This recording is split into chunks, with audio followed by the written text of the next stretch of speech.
Hello my loves, I'm Ellie Frost, and on this channel we're talking about the multi-dimensional approach to rapidly and radically healing and transforming during and after narcissistic abuse. And I wanted to make this video today about narcissistic abuse and breadcrumbing. So by the end of this video, you're going to understand what's going on in the relationship, how you can recognize breadcrumbing, also like why it keeps you on the hook, and what to do about it, right? So what's breadcrumbing? Breadcrumbing is a tactic that all narcissists use, and it gives you just enough, right? Just enough investment in the relationship to keep you in it.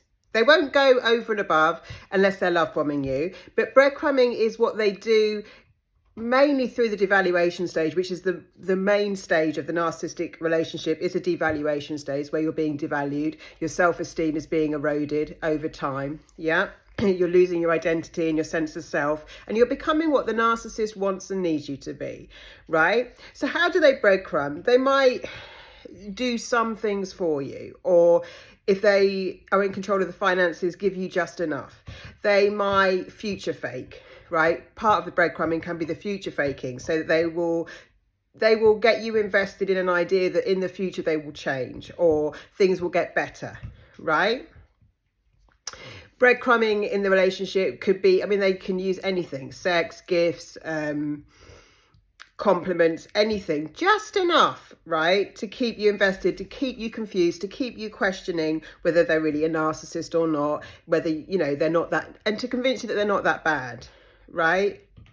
They often tell you to focus on the good things they do and ignore every single awful thing they do. And in a narcissistically abusive relationship, the bad far outweighs the good, right? I've made a video on here called Abuse is Never Just Abuse, because if it was just abuse, it'd be so easy to leave. There are good times, right?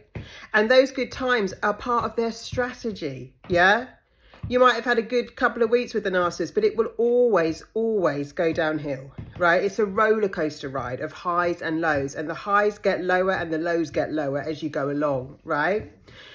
So breadcrumbing also kind of normalizes the bare minimum, right, in a relationship. So instead of expecting the best and like growing together and wanting to get closer and wanting to make the relationship better and better, there's no growth in a narcissistically abusive relationship, right? There's just enough to keep you there. And then over time it tends to get less and less and less as you get devalued more and more and more. So what happens then is that it gets normalized, right? Expecting the bare minimum gets normalized. A lot of people that get in this relationship are highly empathetic, and we often are quite self-sacrificing. We tend to do a lot for other people, tend to be overgivers, a lot of us, and people pleasers until we learn not to do that, because it's actually it's dangerous for us and for the other person, right? People pleasing is not a good idea. It's not good for us, and it's not good for anyone else, because what can we do about this? Well, we have to show people how to treat us. We have to establish boundaries and standards and actually ideals, right, that we want to work towards. If you actually come back to your values, your standards, your ideals, you'll notice like what is actually working for you and what isn't. But the narcissist just over time pushes your boundaries, pushes your standards. It like breadcrumbs you more and more, right? So you get the very, very little, and we come to expect very little from our lives. And that is really, really sad. So what should you do about it?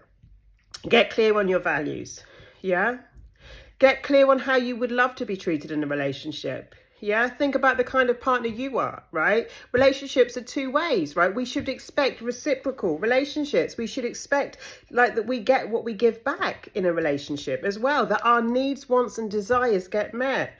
Get clear on your needs, wants and desires in a relationship. Look at where this, that's not being met. Right? And what if the narcissist is a parent or a family member that you don't think you can break away from, or an intimate partner that you don't think you can break away from? What can you do? One, start living by your own values and standards, right? Don't expect much from them, but limit your exposure as much as you can.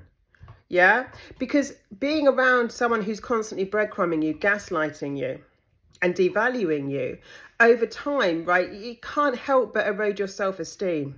Yeah, and your sense of self, your sense of identity. So if you want to work through and heal from this, check out my program Sovereign. The link is in the comments. It is you know, if you're ready to really like change and transform and actually manifest your best life, I go into this in depth, right? Not just the healing work, but there's a lot of healing work in there, and energy work, as well as trainings. But there's also like a whole module on standards, boundaries and values, so that you actually align with yourself. And there's a whole module on manifestation, so you get to create your best life.